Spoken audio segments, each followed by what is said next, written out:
columns, one saying experience 1, one saying experience 2. It's page 73.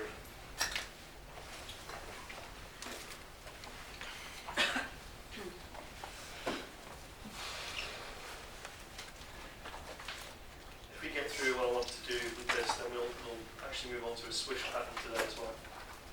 This afternoon. This will be the first thing tomorrow, which is based on submodalities. So, I'm just wondering if there's somebody here who has some kind of something that they're really certain about, something they're absolutely sure about in terms of, and I don't know whether for some people it's like the sun's going to come up tomorrow, for example. Somebody's absolutely sure. If they don't believe that that's true, then I'll probably question why we're all not here. But again, it is England and not Brazil, so. But I mean, if you're questioning that the world's going to be here tomorrow, then you know, is that something absolutely certain for you? Something you really believe in? Pretty solid? Has anybody got an idea like that? Something you're really sure of? Otherwise, we can test that breathing is good. Because normally after a few minutes, people kind of think, yeah, breathing's good. So, what about, are you certain that you love your children? Anybody got children in here? Okay. Anybody pretty sure that they love their children? Okay, we can use that one.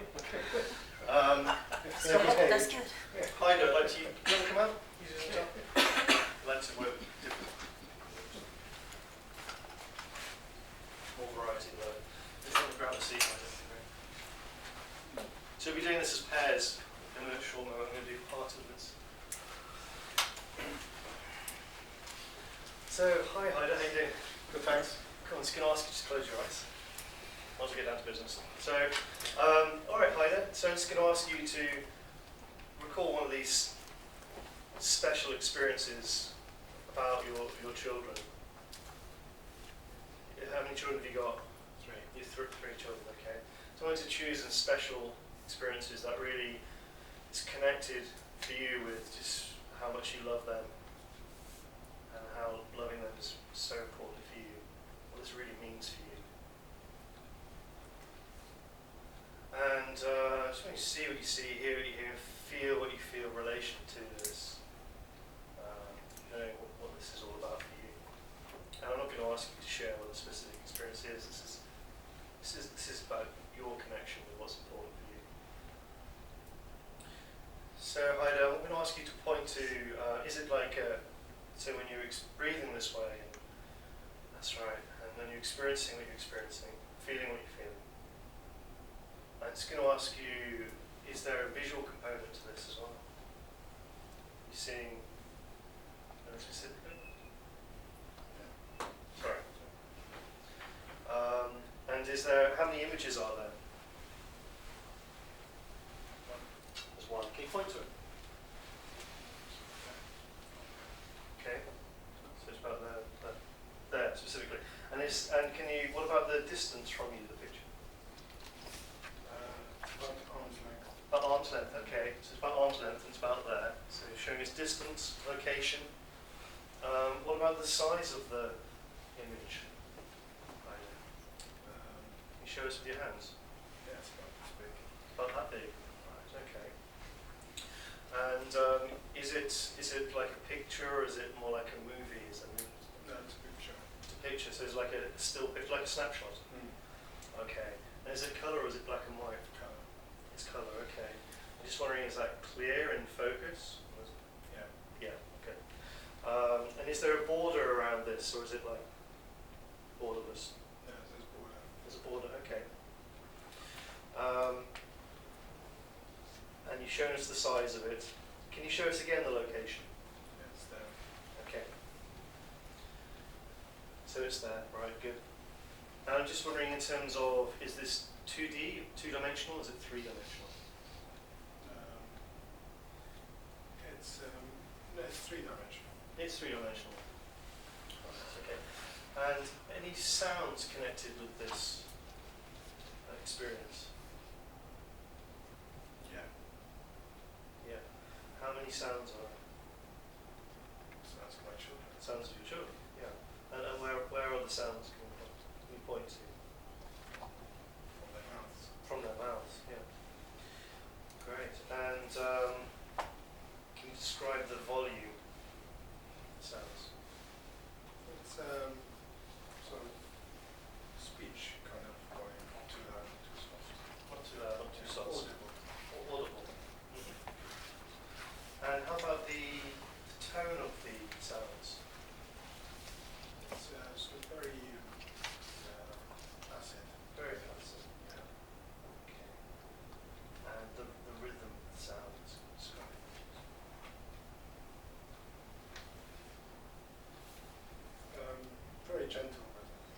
very gentle rhythm. And when it's very gentle rhythm, is that, can you describe the speed of the very gentle rhythm It's sound? sort of more slowish. Or slowish?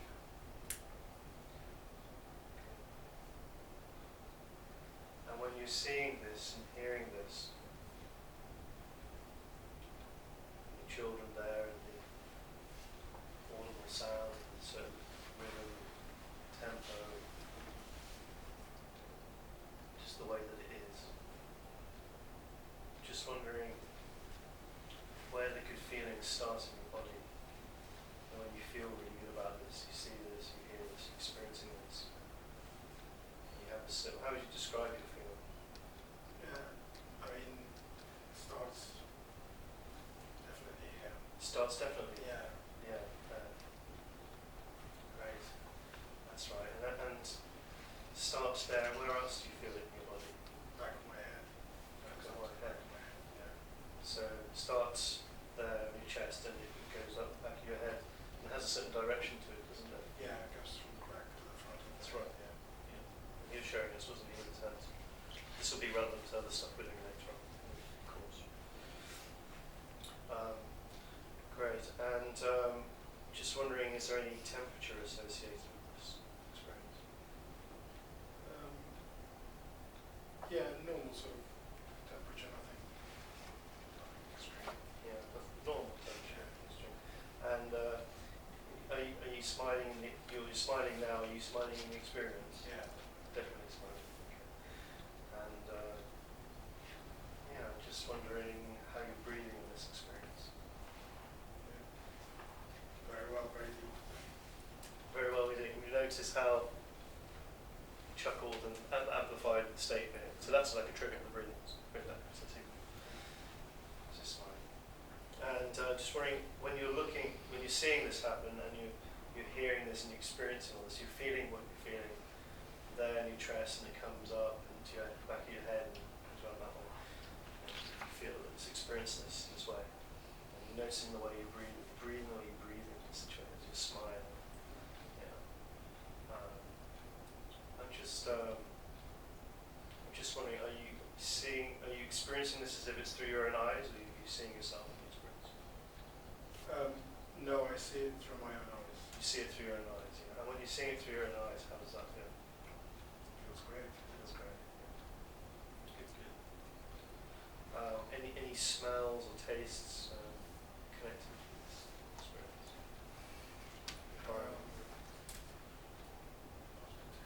Not particularly, no. And when you really recall the way you're breathing,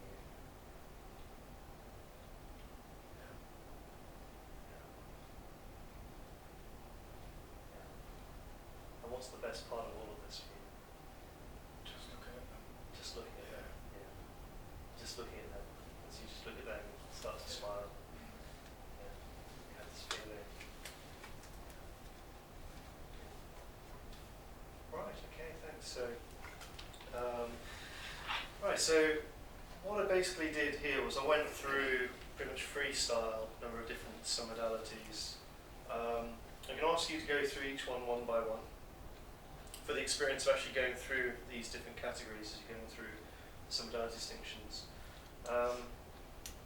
There's a certain one which I wanted to actually ask for, which I came back for, which was visual associated, dissociated. Pretty much, I was pretty confident that he was associated to the experience. At the same time, I wanted to ask the question. And also just so that we remember to ask the question, because that's one of the key submodalities that can make a big difference for different states. So where was the location of the picture? Can somebody come and show me? Yeah. Was it there? Yeah. Okay, good. So it was there. And was there a border around it, or was it borderless? Okay. And was it 3D or 2D? 3D. 3D. Okay. Was it still or moving? Still. Was it colour or black and white? Colour. Okay, good. And what about the sounds? Soft. And what kind of sounds were they? Children. Okay, how many were there? 3. 3. what he's feeling in his body? Relaxed. Where was he? Oh, Chest. did he His say chest. relaxed? Stress. Oh, sorry. Did he say relaxed? He did say relaxed. He was. Don't recall. I don't recall him Smiling. saying relaxed. Okay, but you may have described it like just checking, because sometimes the words we use the client often will have their own words that have some meaning for them, which is not always anchors for their own state. So it's okay. It's just good to recognise that that's your interpretation. And that's cool. So just going with what Heider actually shared with us. So good in terms of the feelings, where the feelings start. Maybe somebody else. How about Anita? Did you see from about that? I couldn't see a lot of the body language. Oh, okay. How about Kieran? Did you see where the feelings started? No, like, I mean, I watched, like, he was talking about his eyes, those kind of visual cues and different like that. Couldn't see. Okay. Harry, could you see? Did you notice where he said the feelings started? Oh, no, from his chest. That's right. Goes up to the back of his head. Well spotted. Good job, yeah. So yeah, these so that'd be location of feeling. That'd be location of feeling. There's also direction of feeling. Is that across the board for everyone, or is that just specific to Haida? I would say that is pretty much across the board. I'll put it as a sweeping generalisation. Or let's say that, I'll put it this way. It's a generalisation that people have a feeling, they're first aware of it in a certain location of the body, and then they're next aware of it somewhere else, and that it tends to move in a certain direction. The experience of it feels that it moves in a certain direction, it emanates. But I mean, does it tend to be in the chest and back of the head? Each individual is different, so that is a reason. From my experience, that's a relatively common pattern. What I recommend is just notice what the client's showing you. They'll show you everything. So rather than me aiming to predict, it's a little bit fun. It's a lot more effective if you just notice or ask them and notice what they're showing you, because then they'll just show you anyway. Whereas if I predict, oh, okay, so I want you to move the feeling from here to here and do this way, but actually it's going that way. It may work very well for the client.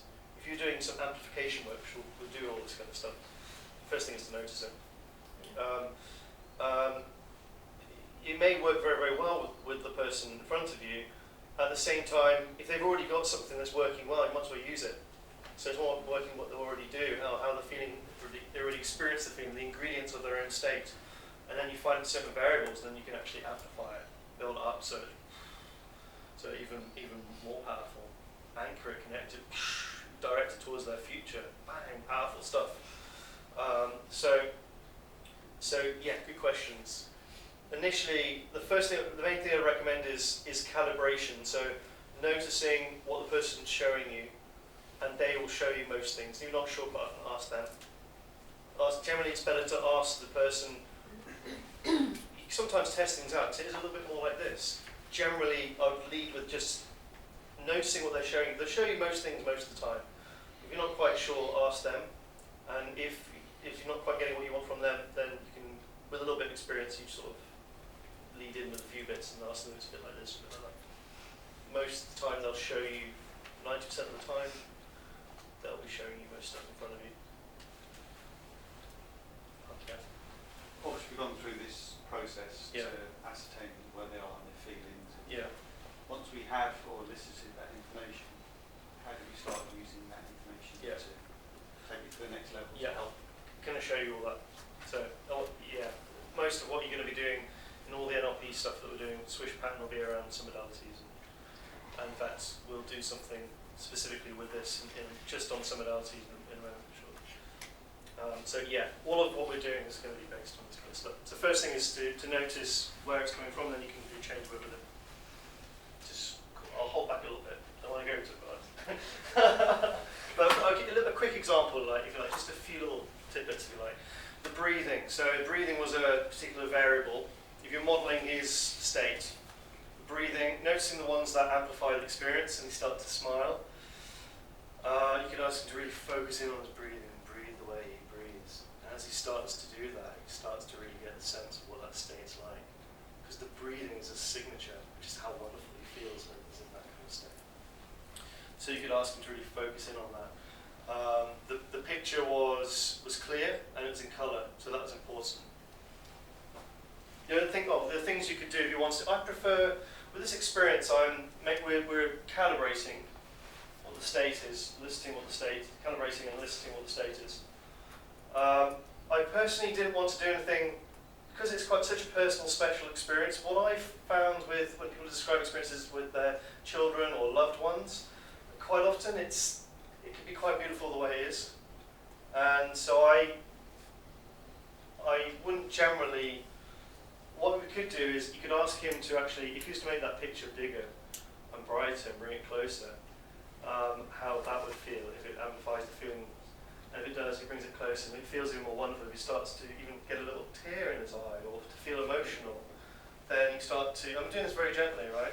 But if you're watching him rather than me, then you would notice that his eyes are starting to water a little bit. So I'm doing this very gently, because I want to be respectful. It's his experience, it's not about me. So this is such a really beautiful personal experience to get a sense of this, that I want to be respectful of, it's for him to choose what his submodalities are. So while we're getting a sense of how, yes, size, proximity of the picture does amplify his feelings, we're calibrating against how he was responding to what I was describing. And remember, I didn't ask him to do this, I was just saying if I was to do this, and he was processing it, and he was responding to it. And so we know that size and proximity, bring the picture closer and making it bigger, does amplify his feelings, the good feelings about it for him. So that's a little bit of a, so we're talking about within seconds, amplifying something really, we can make it a lot more powerful than that we want to. I'm not sure if that's not the purpose of the exercise yet. So everything, a lot of what we're doing later is all around all this sort of stuff. I'd rather get the noticing, calibrating, and then you go full throttle on everything. On this course, are we going to be learning how to tie all this in with sales? Sell to people, to influence people? Yeah, come in. Yep, all of this relates to, I'll bring in more examples around sales. If you want. Yeah,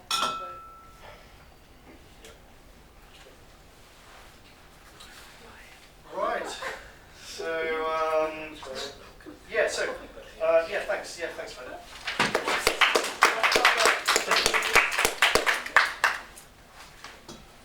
I remember working with a group of COPD patients. That's patients who have chronic sort of breathing condition. A lot of them been smoking for many, many years and things like this. So doing some NLP with them. I remember doing a demo with this old lady. Went to this, a lot of these are sort of older people. And I was sitting with this old lady. I went through this experience, and it was such a beautiful experience for her with her son. This is a lady like maybe in their like 70s or something. It's such a beautiful experience that she was describing with her son. That actually she didn't want to change it at all. The way the submodalities were set up for her, it was just so beautiful, so personal. And so I think particularly those very intimate things, if we're doing change work, we're doing change work. I think there's also something about being respectful of somebody else's personal experiences. We would be doing some very radical change work for certain things. A lot of that is going to be around things that people don't want, or changing compulsions. So someone's addicted to something, changing it. So compulsion blowouts, collapsing anchors. Let's build up the state to elicit them, show how to amplify them, we can anchor them, collapse things. Best to do things in a certain kind of sequence. So have lots of fun. Lots and lots and lots of stuff coming. There's lots of stuff that's already gone into this which you haven't realised yet. So until you find yourself doing it later. So what we did was elicit a certain state. I asked him for something he's fairly certain of. So the fact that he loves his children. It could be your belief that the sun's going to come up tomorrow. It could be something that maybe a few of you have been on Tony Robbins seminars. So you've already got a state elicited where you step in and you fire off your anchor of certainty, because that's what Tony Robbins does. Is you step into a state of certainty and then get to make your decisions. Because when you step into a state of certainty, then you're in a much better state within which to actually make decisions. Step out, step in, yes. So some of you already have that set up, whether you realise it or not, and you might as well just utilise it, because it's already in there. Step in, amplify it. We'll be doing things like that if you want. Later on, more amplification. So, actually, that's what I'm going to ask you to do. So if you can do, just elicit the state of certainty in about 10 minutes, probably 10 minutes both ways. So I'm going to give you till 4 o'clock to elicit a state of certainty with each other. Any questions? About a few other stages, but I'm going to give you one chunk at a time. Okay, so 20 minutes for this. You can come back as quickly as possible, would be great. Bang on 4. Bang! Just so I can give you more. Real fast. No, do it again. We'll go around. Yeah. Sure. No. Come on. Okay, so we'll go through. So we're doing okay, Yeah, me too. my children.